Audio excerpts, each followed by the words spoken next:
Xin chào các bạn. Hôm nay tôi chia sẻ cách hồi sinh nhanh một cây hoa lan khi những chiếc lá này nó đã bị thối hoặc đã bị vàng. Các bạn đừng bỏ đi. Chúng ta luôn có rất nhiều cách để giúp cho những cây hoa lan này được hồi sinh và phát triển khỏe mạnh.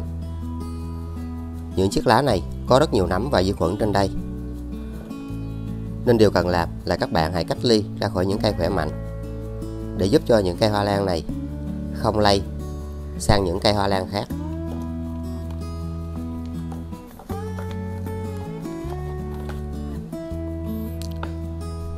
Đây là một trong những nguyên nhân làm cho hoa lan dễ bị thối, do chất trồng rất ẩm. Và chất trồng này chỉ phù hợp trong môi trường công nghiệp.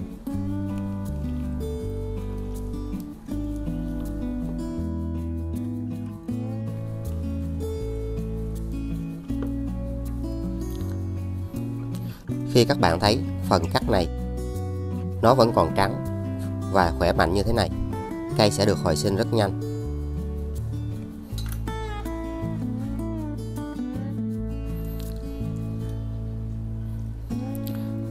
Cành hoa này không có chứa mầm cây nhỏ ở đây, nhưng cành hoa này nó đã có chứa mầm cây nhỏ. Các bạn sẽ cắt ra.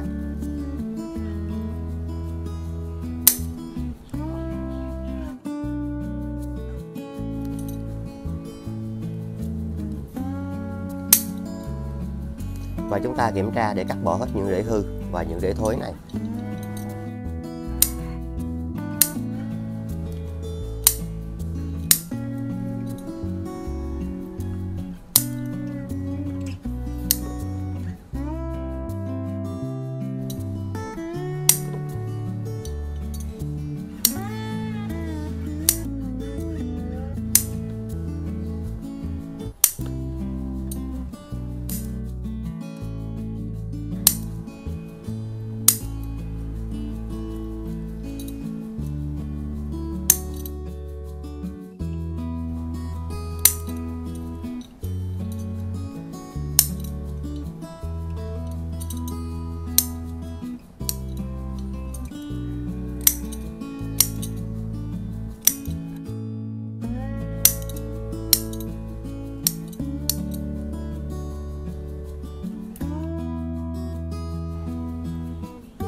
Sau đó các bạn hãy rửa cho thật sạch.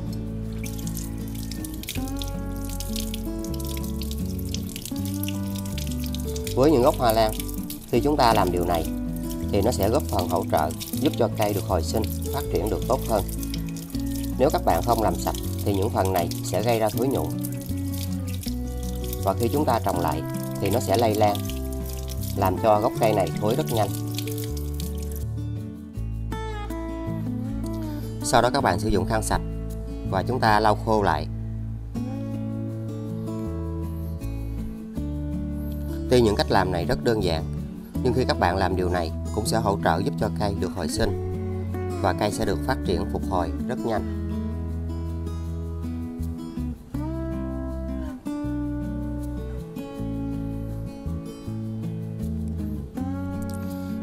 Sau đó các bạn cắt phần này. Và cách làm này để cho phần này không bị dập và nó sẽ được khô lại rất nhanh. Còn cành hoa này các bạn sẽ cắt ngang đây.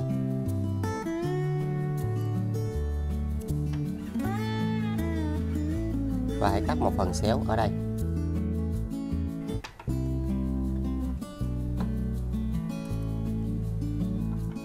Các bạn sử dụng gạo, nó có chứa rất nhiều vitamin B và nhiều khoáng chất khác. Hãy dùng 2 thìa. Cho vào 500 ml nước ở nhiệt độ phòng.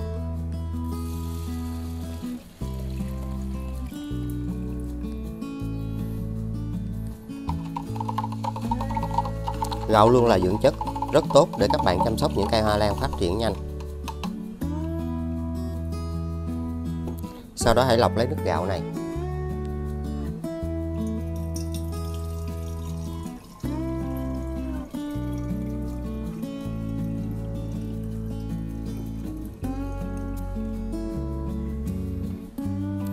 Các bạn sử dụng thêm bột baking soda.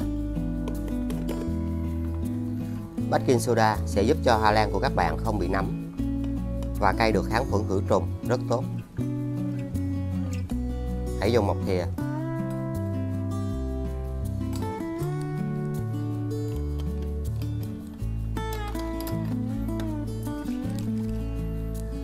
Các bạn sẽ để trong 1 giờ.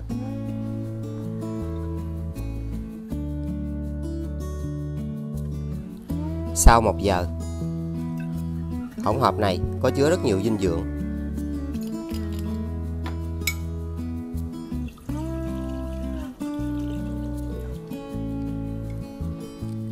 Các bạn cho thêm vào 500ml nước.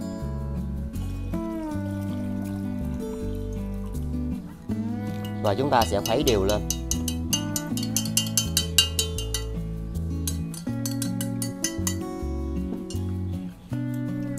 Sau đó các bạn đặt phần gốc hoa lan vào đây và cành hoa này. Hãy cho nước này vào.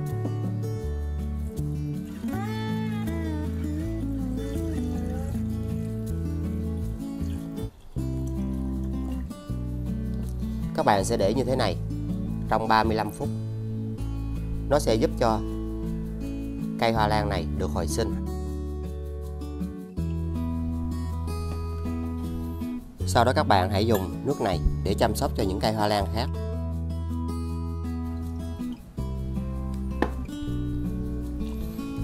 Và chúng ta nên áp dụng cách làm này mỗi tháng từ 1 đến 2 lần hoặc 15 ngày một lần. Nó sẽ giúp cho những chiếc lá luôn được xanh, khỏe mạnh. Baking soda kết hợp với gạo sẽ tạo ra nguồn dinh dưỡng rất tốt. Và điều này sẽ thúc đẩy giúp cho cây được hồi sinh và phát triển rất nhanh. Nó sẽ giúp cho những chiếc lá luôn cứng, khỏe hơn. Cây trao dồi chất được mạnh mẽ. Và cũng là cách để loại bỏ bụi bẩn còn bám trên những chiếc lá rất hiệu quả.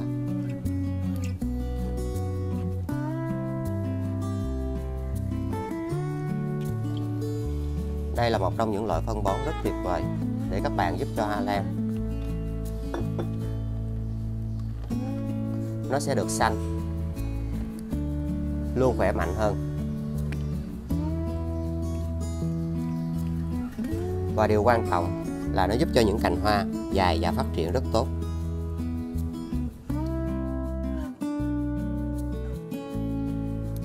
Sau đó các bạn lấy hoa lan ra.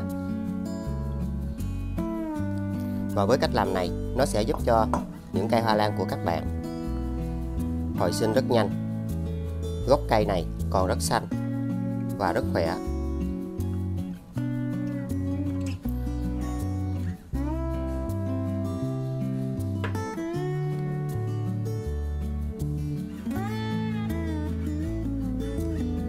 Các bạn hãy gỡ lớp vỏ này ra. Và hoa lan nhỏ sẽ được phát triển ngay tại đây.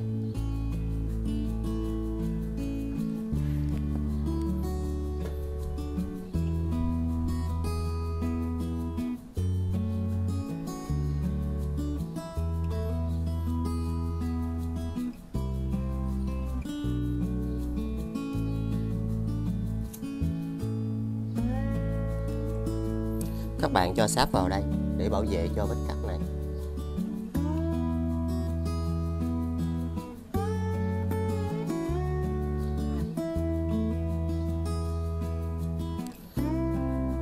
Và những phần này các bạn cũng có thể cho sáp vào, nhưng nó đã được khô tự nhiên nên chúng ta không cần phải làm điều này.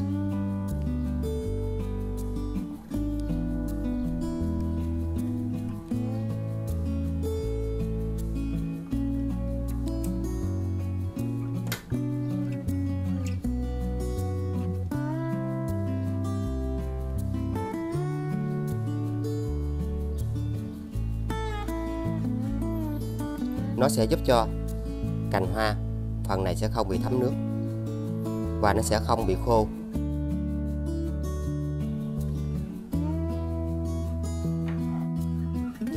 Sau đó các bạn sử dụng mút cắm hoa.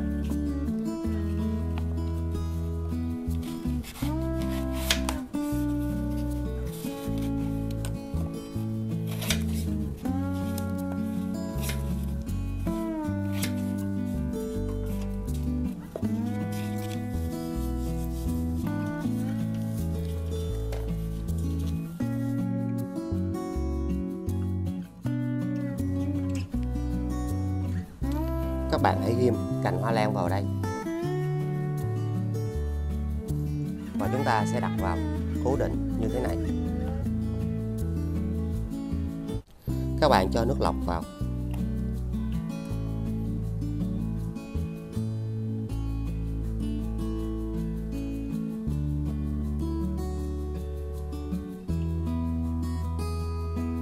Và cách làm này các bạn chỉ kiểm tra để thêm nước. Đặt cây ở nơi khô ráo, thoáng mát và có ánh sáng. Phần này sẽ hút ẩm lên để giúp cho gốc của cây ẩm nhưng không quá ướt.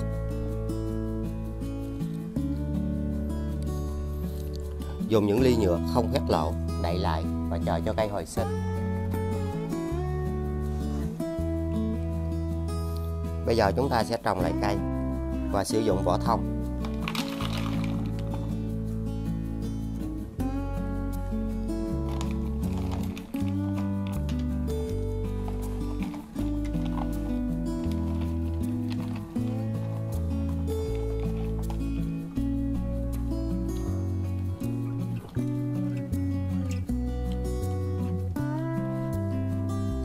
Các bạn hãy cho rêu vào.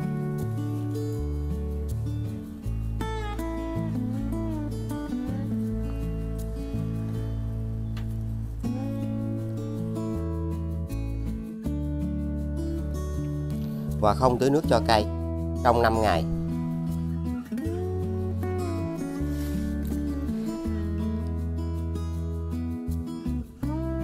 Và sau 5 ngày các bạn tưới nước vào để giúp cho chất trồng và rễ được giữ ẩm.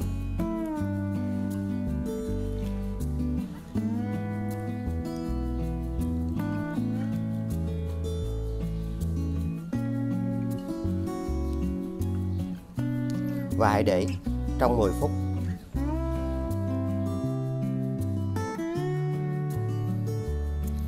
Sau đó các bạn lấy ra. Và ngày thường các bạn chỉ tưới giữ ẩm. Chúng ta chỉ phun sương là được, không tưới nhiều nước. Đặt cây ở nơi khô ráo, thoáng mát và có ánh sáng.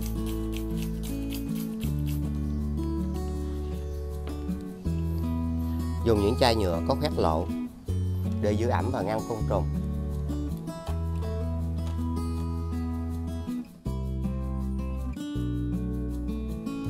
Và kết quả sau 5 tuần tiếp theo, hoa lan đã được phát triển lên.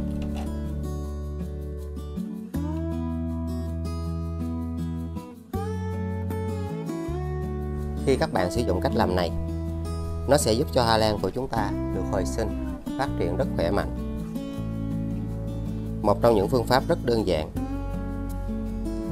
Cây cũng đã phát triển tốt và đã có được rễ khỏe mạnh. Khi các bạn sử dụng cách làm này, chúng ta cần phải kiên trì. Vì đối với những cây hoa lan, luôn có những cây rất nhanh và những cây rất chậm.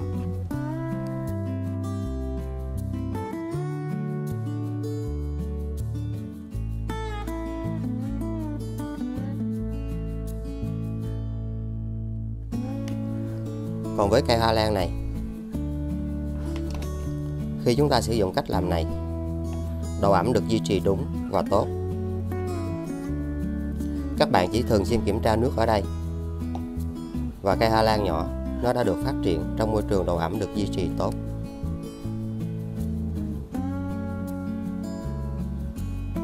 Một trong những phương pháp rất đơn giản. Các bạn sử dụng cách này, phần này sẽ không bị khô lại và nó được bảo vệ trọn vẹn để cây nhỏ được hồi sinh, phát triển tốt hơn. Và mình sẽ tiếp tục đặt cây hoa lan vào đây.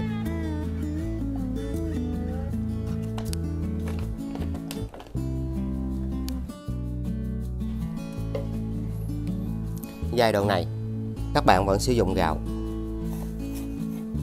và chúng ta chỉ dùng một thìa duy nhất. Cho vào 500 ml nước.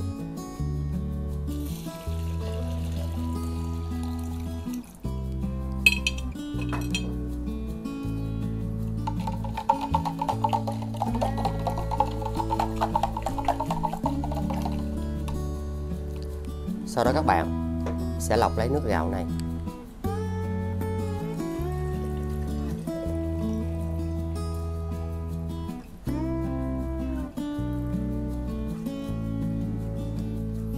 Các bạn sử dụng thêm bột baking soda và chúng ta chỉ dùng 1/3 thìa.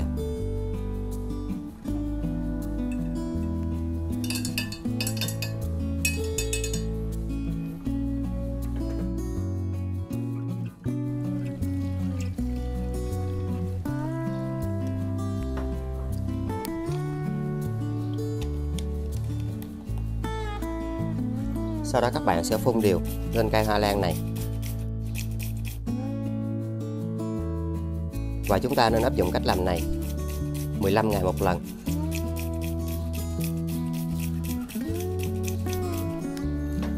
Các bạn hãy đậy những chiếc rễ này lại,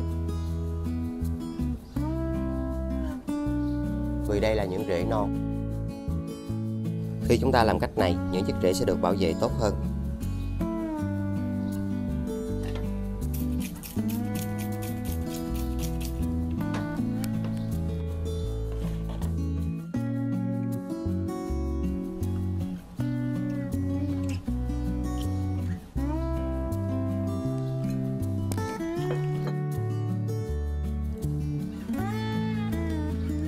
Các bạn sẽ tiếp tục đậy lại và chúng ta sẽ để vào vị trí cũ.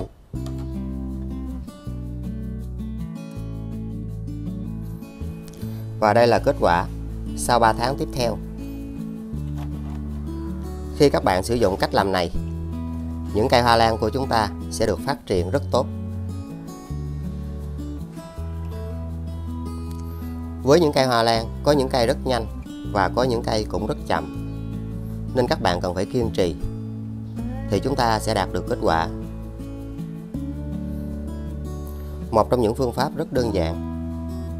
Các bạn có thể xem thêm từ những cách làm mà mình đã có chia sẻ trên kênh, và luôn có những phụ đề để các bạn dễ dàng lựa chọn.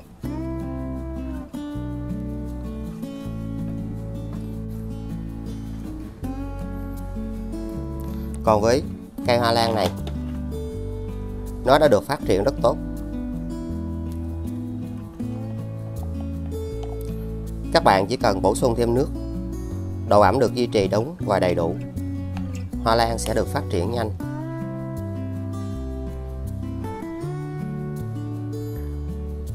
Khi cây đã có được rễ khỏe, các bạn sẽ yên tâm để trồng lại, giúp cây phát triển nhanh.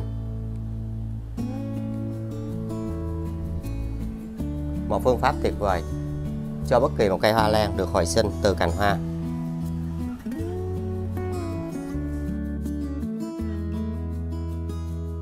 Và bây giờ mình sẽ trồng lại cây hoa lan này.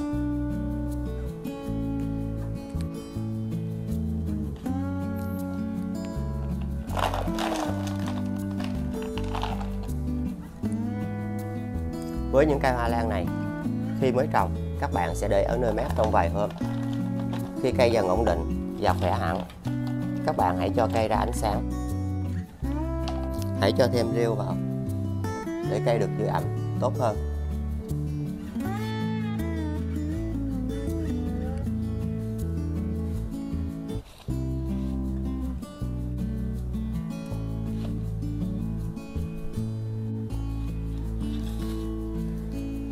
Và chậu hoa lan này cũng vậy, các bạn hãy cho một ít rêu vào đây.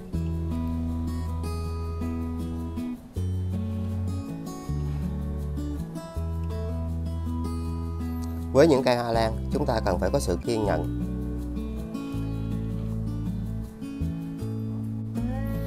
Đừng quên like, chia sẻ, đăng ký kênh và nhấn chuông để tiện theo dõi.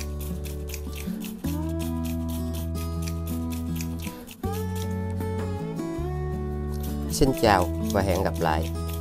Chúc các bạn thật nhiều sức khỏe và luôn thành công.